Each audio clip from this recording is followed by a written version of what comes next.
কুরবানি হচ্ছে জিলহজের 10 তারিখে আমরা কুরবানি করে থাকি।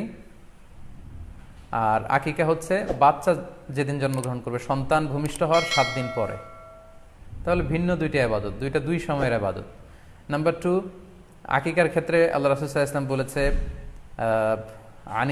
আনিল গুলামি শাতান ওয়া আনিল জারিয়াতি শাত, অর্থাৎ ছেলে হলে 2টি ছাগল দিয়ে আকিকা করো, এবং যদি মেয়ে হয় তাহলে 1টি ছাগল দিয়ে আকিকা করো।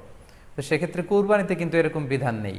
কুরবানিতে কিন্তু 1টি ছাগল দিয়ে আপনি কুরবানি করলে কুরবানি হয়ে যাচ্ছে, সেখানে 2টি ছাগল দেওয়া লাগবে এমন কোনো কথা নেই। তো এভাবে আমরা বুঝতে পারতেছি, খুবই স্পষ্টত কমন সেন্স খাটালেও আমরা বুঝতে পারতেছি, এবং আল্লাহ রাসূল সাল্লাল্লাহু আলাইহি ওয়াসাল্লামের ভাষ্যগুলো অনুসারে আমরা বুঝতে পারছি দুইটা দুই ধরনের আবাদত।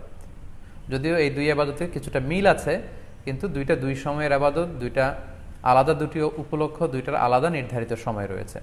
যেমন আকিকার ক্ষেত্রে সুন্নাহ হচ্ছে বাচ্চা যেদিন জন্মগ্রহণ করবে তার 7ম